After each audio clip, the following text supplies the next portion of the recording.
ఒక్కోసారి బాడీ ఎందుకు వచ్చింది ఇంకేదో చెప్పేది మనం వచ్చినప్పుడు గేట్ తీయాలి మనం పోయినప్పుడు గేట్ తీయాలి స్నానాలు చేయాలి అనే ఉద్దేశం చాలా మంది ఉంటుంది. అందులో చాలా నిజం చూస్తాం అయితే అన్ని దేవుని వ్యక్తి సంబంధించిన బిఏలు ఎంబీఏలు ఏదో చదివేస్తారు. చివరికి పట్టాలు తీసుకొని ఫీజు తీసుకొని ఉద్యోగులు బయటికి వెళ్తారు. ఆ రోజులో ప్యూర్ ఉద్యోగాన్ని కూడా ఎంబీఏ చదివిన వాళ్ళు ప్యూర్ హలో అంటున్నారా? ప్యూర్ ఉద్యోగాన్ని కూడా ఎంఏ ఉద్యోగాన్ని ఇవ్వబడతారు. మా జీవితం కదా అలాగే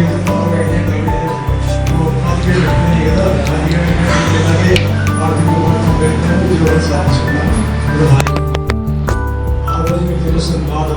ప్యూర్ ఉద్యోగానికి మనం ఎమ్మెల్యే చేసి నిలబడుతున్నాము అని అటువంటి బాధపడకూడదు. ఇంకో విషయం చెప్తున్నాను, బాగా చదువుకుంటున్నాను. నేను ఎవరినో చూసి ఇలా ఉండాలి అలా ఉండాలనుకోవడం పనే లేదు. మీ ఇంటి చూసాకే ఉంటారు చాలా మంది, వాళ్ళు చూసి నేర్చుకోవచ్చు. అర్థమైందా? మీ ఇంటి పక్కన వాళ్ళు ఒక ఉన్నతమైన జీవితాలు గడుపుతున్నారు, చాలా ఇబ్బందికరమైన జీవితాలు గడుపుతున్నారు. ఉత్తమమైన జీవితం గడిపిన వాళ్ళు ఆ వయసులో కష్టపడి చదువుకున్న వాళ్ళు ఉత్తమమైన జీవితాన్ని గడుపుతున్నారు. ఎక్కడో కాదు, మీకు ఫ్రెండ్స్ తెచ్చుకొని అక్కడ వాళ్ళు చాలా గొప్పగా ఉంటారు. మూడు పూట పోవడానికి నేను కలుస్తూ ఉంటారు. అదేమి వాళ్ళ జీవితంలో ముందుకాలం జీవితంలో సరిగ్గా చదువుకోవడం ఆ టైం ఉపయోగించుకోలేదు జరుగుతుంది. కాబట్టి వాళ్ళే చూసి మీరు నేర్చుకోవాలి. సరిగ్గా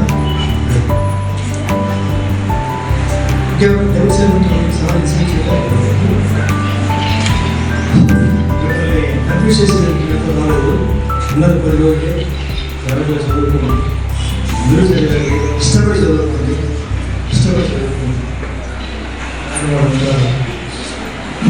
చెప్పుకుంటారు. అదేం చదువుకుంటుంది ఉన్నతమైన విద్య చదివేస్తారు.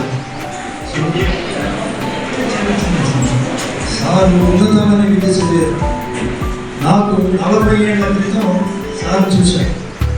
40 ఏళ్ల క్రితం చూసేసాను. ఈ మధ్యలో ఒక మీటింగ్లో కనబడి తీసుకుని వ్యవసాయం మన ఇద్దరు తీసుకుని చదువుకున్నాం. ఓ సార్ మీరేం చేశారు? నేను బ్యాంక్ మేనేజర్ చేశాను. సార్ పెద్ద పోలీసు సార్.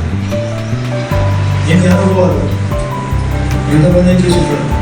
దొంగని కాదు, దొంగని చూడడం కాదు, సమాజాన్ని చూశారు. సమాజాన్ని చూశారు, నేర్చుకున్నారు. ఈ పాట ఎందుకు అంటే ఆ తండ్రి పడిన బాధ ఏంటంటే ఆ పిల్లలకి నేర్చుకున్నాను. నేను పిల్లవాడి కాబట్టి నాకు తెలుసు, నేను తెలుసు, పేరెంట్ నాకు తెలుసు, ఆ పిల్లలు నాకు తెలుసు. ఉన్నతం ఇస్తారు.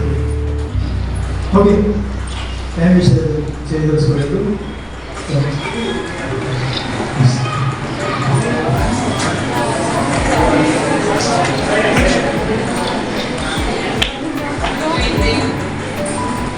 ఏమన్నది మీరు వచ్చి మాట్లాడతారా? రండి.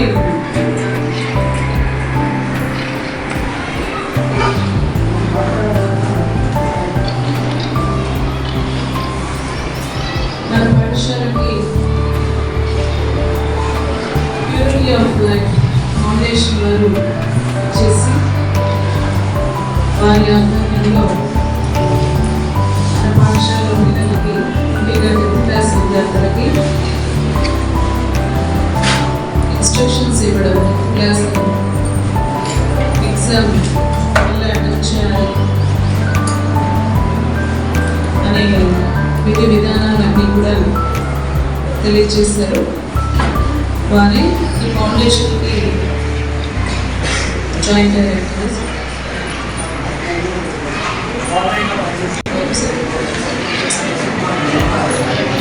డాక్టర్ గౌరవీ, డాక్టర్ సుకుమార్ గారికి, బాబు గారికి అందరికీ కూడా నా ఆశీస్సులు.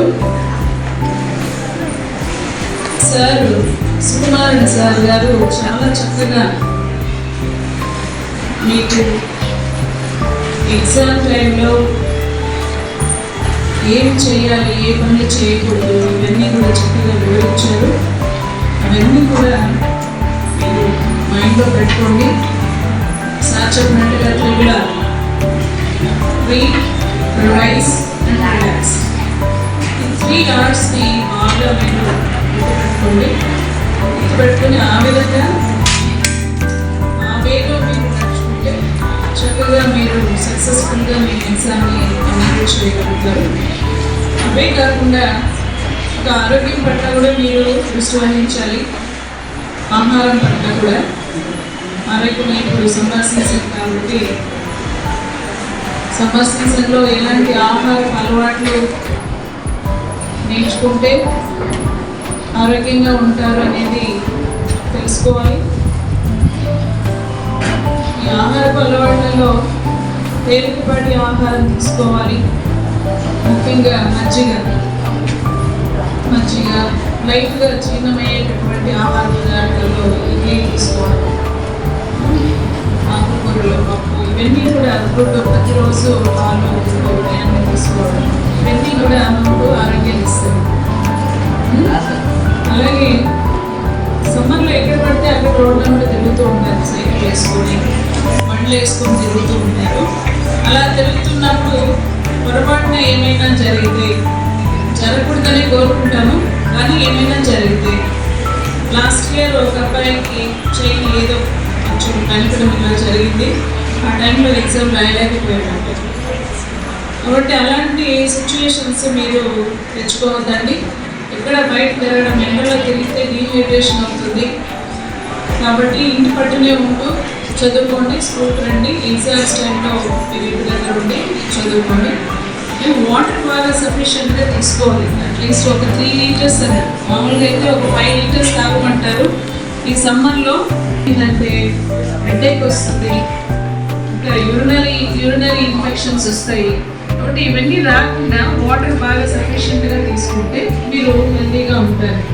ఎందుకంటే మీరు చదివేటప్పుడు వాటర్ సరిగా తీసుకోకపోతే ఎవాపరేట్ అయినప్పుడు మీకు కళ్ళు తిరగడం, తలనొప్పి రావడం, వామిటింగ్ సెన్సేషన్స్ రావడం ఇలాంటివన్నీ రాత్రి పనులు అనేది తేడా లేకుండా అలాంటి పనులు అసలే చేయదు.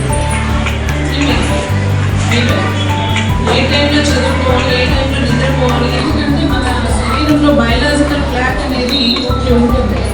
అది మనం ఎలా మోల్డ్ చేసుకుంటే, దాన్ని ఎలా సెట్ చేసుకుంటే అలాగే అది వర్క్ చేస్తూ ఉంటుంది. దాన్ని ఒక్కసారిగా మీరు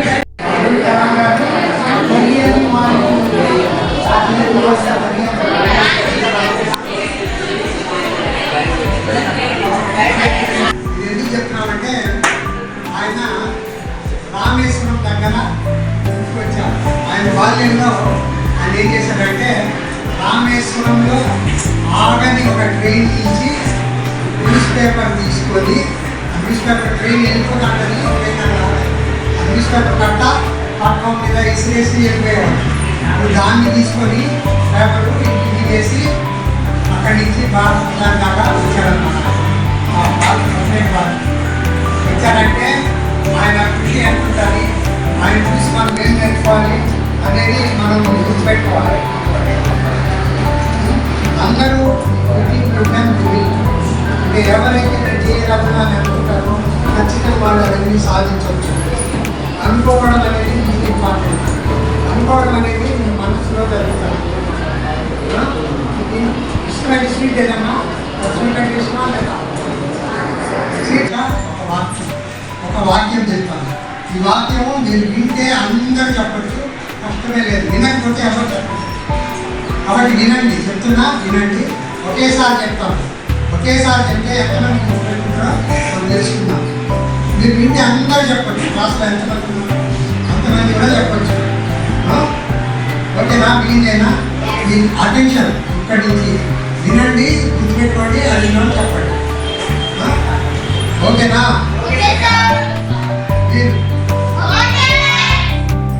ఈ చెర్రీ బల్లి కర్రలో బెల్ల తీసి చేతులు తగ్గండి. ఎంతమంది చెప్పగలుగుతారు? చెప్పచ్చు. అడిగిన మాత్రమే చెప్పాలి. ఇది లిటిల్ అంటారు. లిటిల్ అంటే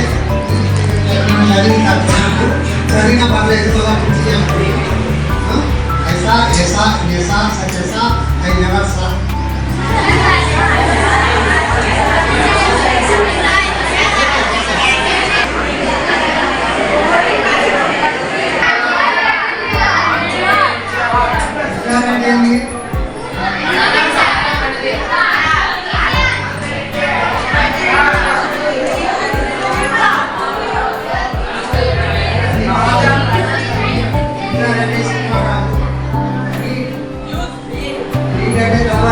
Right.